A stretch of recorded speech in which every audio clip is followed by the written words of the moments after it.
La finale Ligue des Champions contre l'Atlético Madrid, je l'ai regardé. J'ai regardé aussi la finale du Real Madrid contre Liverpool. Donc c'est sûr qu'à partir du moment où tu mets les pieds dans la Ligue des Champions, tu as donné à fond pour remporter parce que l'objectif c'est de gagner.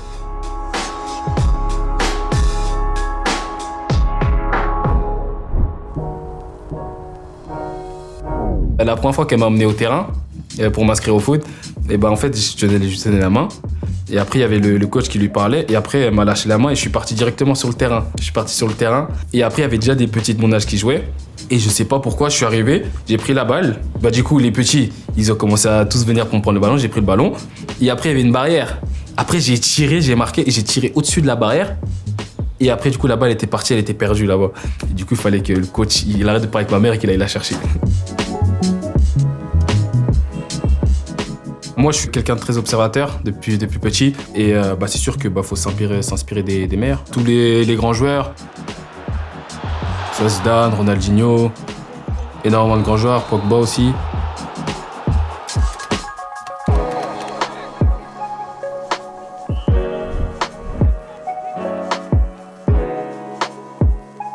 Je me souviens, j'étais au foot et après, il y avait mon coach Nicolas Martinet qui m'avait dit que j'allais faire un match avec le Stade Rennais contre Laval. Et après, j'avais directement noté dans mon agenda. Et après, je suis parti au match. J'ai joué latéral gauche.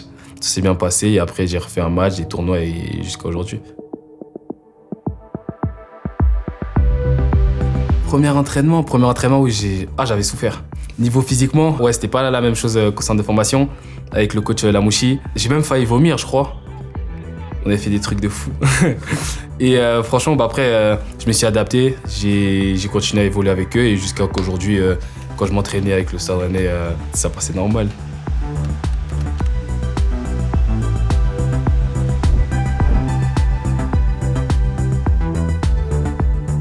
C'était l'un de mes premiers matchs en pro. Après, c'est sûr qu'on s'était bien préparé la semaine avec le Stade Rennais pour jouer face au PSG. Après le match, j'ai vu que je recevais des messages de fous. Même mes parents m'ont félicité. Le lendemain, les autres, ils me disaient c'est un truc de fou ce que t'as fait. Après, c'est sûr que sur le moment, je me rendais pas compte. C'est sûr que vis-à-vis déjà des autres personnes, ce match ça va changer la façon de me voir. Après, comme je l'ai dit, moi, c'est un match comme un autre. Certes, j'avais fait un gros match, mais c'est pas quelque chose qu'il faut se mettre dans la tête parce qu'après, il y a d'autres matchs. Il faut continuer à performer.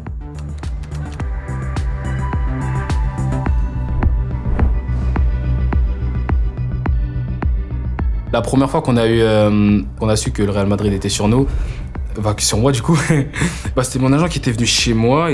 C'était vers la toute fin du mercato. Avec mes parents, on n'a pas forcément sauté de joie parce que on savait que dans le monde du foot, rien n'est sûr. Et tant qu'il n'y a pas quelque chose de concret, on a quand même calmé notre joie. Mais après, quand on a vu que c'était sûr, on a tous sauté de joie. Et c'est un club que tout le monde aimerait jouer.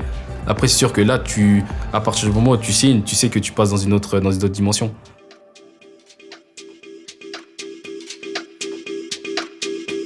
La finale Ligue des Champions contre l'Atlético Madrid, je l'ai regardé. Je me suis là en tête, vous me dites ça, là j'ai pensé au but de Bale de la tête. J'ai regardé aussi la finale du Real Madrid contre Liverpool, la retournée de Bale sur une passe de Marcelo. Et c'est sûr qu'il y a énormément de moments qui restent gravés dans la Ligue des Champions.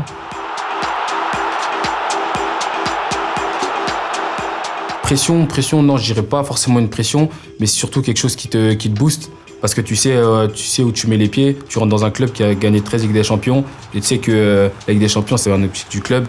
Donc c'est sûr qu'à partir du moment où tu mets les pieds dans la Ligue des Champions, tu dois te donner à fond. Tu dois te donner à fond pour remporter, parce que l'objectif, c'est de gagner.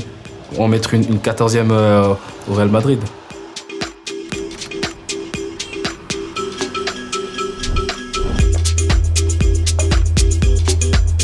Je pense que la première leçon déjà quand tu apprends quand tu es footballeur, c'est que c'est impitoyable et que tu peux être en haut et descendre très vite et faut être régulier et qu'une erreur ça pardonne pas. Moi je suis quelqu'un qui est très dur avec moi-même, même si j'ai fait un bon match et je fais des erreurs, les erreurs je vais les garder dans ma tête et après je vais en parler ou je vais les regarder moi-même après le match. Après j'ai une application qui me permet de voir tout ça. Mais après, moi, je préfère regarder le match moi-même et après en parler avec mon agent. Mais sinon, non, je regarde moi-même. Là, il y a Casemiro qui joue 6 et j'essaie de beaucoup prendre de lui tactiquement. Avant les matchs, quand je commence, Casemiro, il me dit de jouer simplement et d'être efficace. Après, il y a Lucas, il y a Tony, j'apprends du trio. Parce qu'en soi, je peux jouer à tous les postes au milieu de terrain. Il faut que je prenne de tout le monde pour être prêt quand le coach me mettra sur le terrain. Mes parents sont toujours démenés pour que moi et mes frères et sœurs, on ait quand même une vie paisible. Ils nous parlaient pas forcément des problèmes qu'ils avaient au quotidien, mais en grandissant, ils nous ont parlé des problèmes et moi, au quotidien, je le voyais pas forcément. Mais en réfléchissant, je me rends compte que quand même, on avait des galères. Le fait que tout ça est arrivé dans ma vie, je pense que c'est un aspect positif. Du fait déjà que je sais qu'on a vécu des galères, je sais que je serai toujours respectueux envers mes parents, toujours, parce que c'est grâce à eux que je suis comme ça aujourd'hui. J'espère qu'ils se souviendront de moi en tant qu'une personne qui lâche pas, qui est toujours là, une bonne personne et déjà pour une personne qui a remporté énormément de trophées, un très bon footballeur, un footballeur qui joue avec l'amour du maillot et qui marquait coup de but, coup de passe D.